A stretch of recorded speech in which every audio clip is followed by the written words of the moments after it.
So I remember that I said to my father and my mother actually that I was around Christmas, and I said I'm going to Iran by myself, alone. My father, you are crazy. You are going to a very dangerous country, and these people are going to kill you.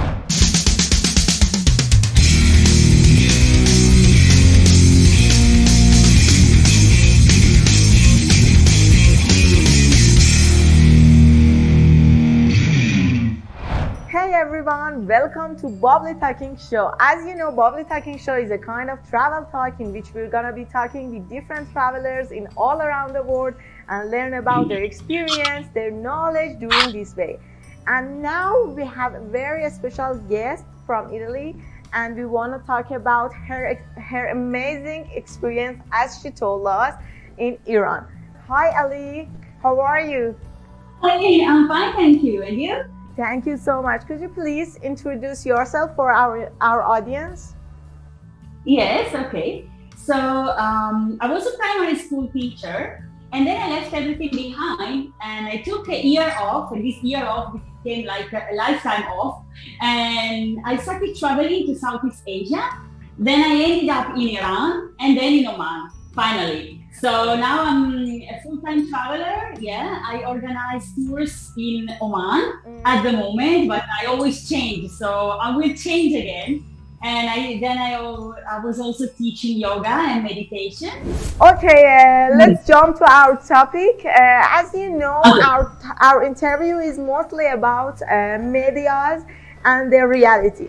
Because as all of us know, all the media try to have lots of news, and most of them are wrong, and all of them for political things.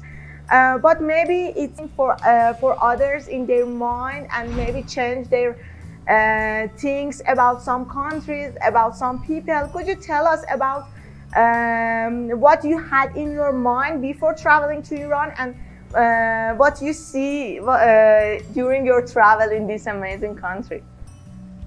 Okay, I have a lot of things to say about that. Oh. So, yes, it was always in my mind. It was my dream to visit Iran because I was reading different books about Iran. And so I said, let me go and check this country by myself with my own eyes.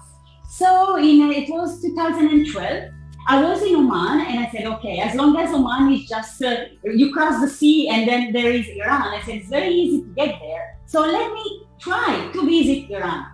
So I remember that I said to my father and my mother, actually, that I was around Christmas, and I said, I'm going to Iran by myself, alone. My father, you are crazy. You are going to a very dangerous country, and these people are going to kill you, and something bad is going to happen to you. Don't just call me. We are not going to save you, and whatever. I said, I know what I'm doing. I'm sure nothing is going to happen to me, because the media always exaggerate. And all the Iranian people I met, because I was in China before, I was teaching English in China. So I met an Iranian girl, I met other people, and they were all amazing. So I said, it's not possible that what the media show and the people are wonderful. Where is the truth? Let me go and find out by myself. So I went to the Iranian embassy in Oman to ask whether I needed a visa, and they told me that actually, as long as I was Italian, I didn't need a visa. They said just go there, and you might get it. Don't worry. Like you can 95 get the airport, absolutely. At that time, yeah, in 2012, I don't know now, but at that time they told me, don't worry, as an Italian, have an Italian passport, you can just go there, and you need like if you have a hotel, like hotel booking, or the address of the person you are going to stay with. So I was going to stay with this Iranian girl I met in China. So then I gave her address, I gave her phone number, and I left to Iran without any idea what I was going to do, just alone. And when I arrived there, I remember that I was sitting, and you don't know. And they were making me wait. They called this girl, they asked her questions, and if they know me, because they have to find out if she's true that I'm going to stay in her house, if we know each other. Then they asked me, how did you meet her, and whatever. And then I said, okay, we met in China, we are friends, and then I said, okay. So I went to the passport control, and they stamp it. And I remember the guy said, Elisabetta, beautiful name, beautiful face. Welcome to Iran. And I remember I was coming from Oman, which was very hot. And that time in Iran, it was December, so it was very cold. And I remember I arrived there, and when I see this blue sky, this amazing sky, and the air was so, I don't know, crystal clear and beautiful. Outside of the airport, I felt like home. I felt like I was in Italy. Actually, I come from North Italy. We have mountains, and it's also cool, the weather. So when I arrived there and I said, I feel at home, and not always I feel like that. And actually, another misconception is that we think that Iranians are Arabs. So I said, no, he doesn't look Arab at all. So then, then I started to go around, and I was visiting, and I was supposed to be alone.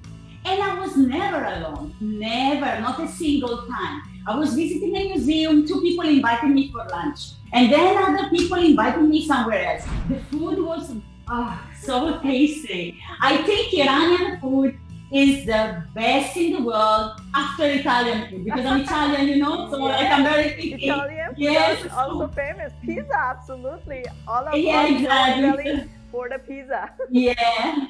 We love our food, actually. So, but I have to say that the Iranian food is, for me, the number 2 in the world. I really love it.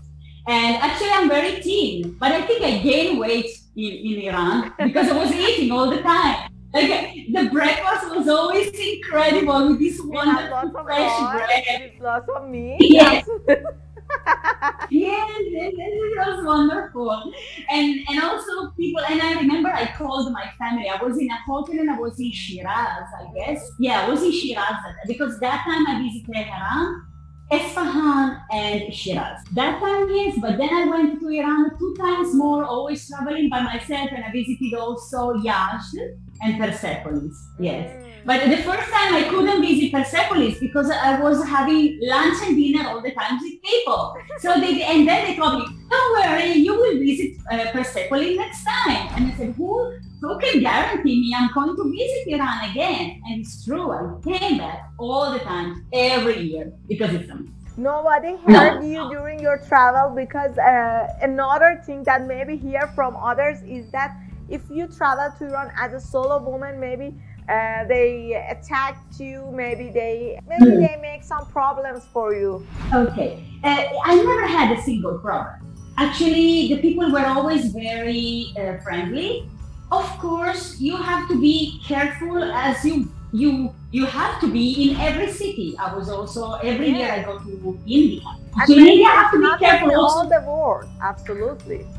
Of course, also in Italy, I have to be careful. So, I mean, I remember I was on the underground, and of course, I was in the women compartment, but there are other places where there were men around, and maybe they try to talk to you. When you feel that maybe you're not safe, you just ignore and you go with other people, you're never alone. So, I just be careful, but that's it. Nothing ever happened to me. They just stopped once. I was with other people. They told me that I had to adjust my hijab because my hair were going all out. I think my hijab was down here because I'm not used to wear it. So you have to be careful. You didn't have any problem in case of a scarf and maybe other rules that you as a woman, you have to take care about that? Okay. I remember that before coming to Iran, I was in Oman and I went to a shopping mall to buy the hijab. No, the hijab I bought it in Malaysia because when I was in Malaysia before, I knew I was going to visit Iran, so I needed hijab. So I bought it there. Then when I went to Tehran, this friend of mine gave me some of her clothes, because you have to cover a little bit, like your legs, your thighs, so. But it was fine. I mean, it's not that I had to cover all or. No, that is really, some people can wear the chador, how do you call it, no? Where you wrap around, but it's up to you. But I just had a hijab, I just covered. Actually, it was December, so of course I covered, it's cold. But then There's not a problem at all. It's not that I have always to wear t-shirts. Actually, I live in Oman, so there is a dress code also. So we should respect every country where we go. It's not that it's a big deal. So to wear a little scarf, you know. I remember I was in Shiraz in a hotel, and in the morning I left the hotel, and the guy in the reception said, Miss, you forgot something. And then I said, no, I took everything. The passport is with me. He said, it's scarf. I was just leaving, you know. Like, he said, it's scarf. And, you know, because I'm not used. Yeah. The question is that I know that you travel to Iran as a solo woman, but some people want to travel with their child, and maybe it's a little difficult. Can you help them if it is possible for them to travel with their children, or if their children can enjoy or not? In my opinion, there is no problem at all. If there was no problem for me to travel alone as a woman, how can there be a problem to travel as a family? Absolutely not. Maybe, I don't know, I don't have children, I don't have a family to travel with. But if I was alone with my family, maybe I would use a tour operator, an agency, just to organize a little bit the trip. Because if you have children, maybe it's better to go to be a little bit more organized, you know. It's not that you arrive in a city and then you say, okay, let me go to search for a hotel. But when you have children, you have to be a little bit more organized. Yes, I think if you talk with some of the locals or also some agency to help you to suggest you some cities, you can enjoy more. Because I know that most of the travelers want to travel to Iran as a solo or independently, because they have their rules and they don't have follow anything, and even each city that they can have a tent and everything. But if you ask from some locals, you can they can help you to suggest some cities or some virgin places that nobody know about it, or you can find it in social media. Absolutely. I had a weird experience actually. I was on a bus. I don't know if I can say this experience, but I was on a bus going from where I was. I think from Isfahan to Shiraz, and I took this bus. It was like a night bus, maybe 11 o'clock, and I arrived in Shiraz at 3, 4 in the morning. I don't remember how many hours. I remember that time I didn't have a 6 smartphone. hours. It was just 6 hours.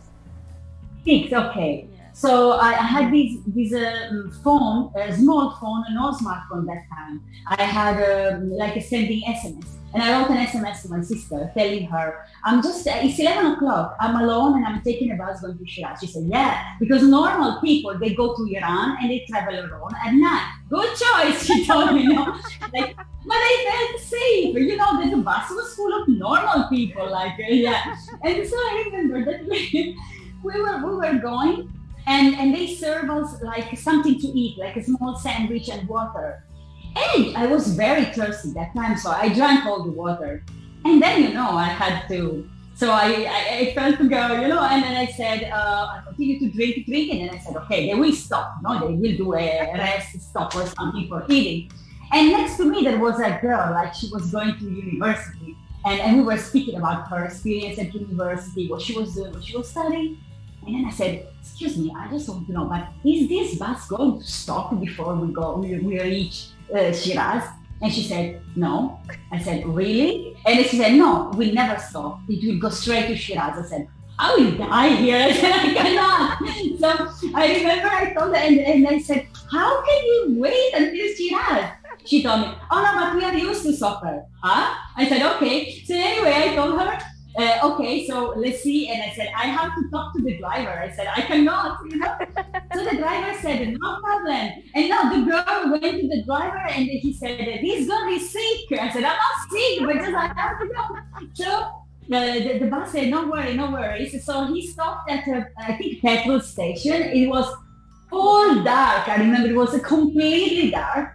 And I stopped and there was like a public toilet, and he said, I wait for you outside, don't worry, don't be scared, And this toilet had a hole and it was raining. So all the water was coming here, no?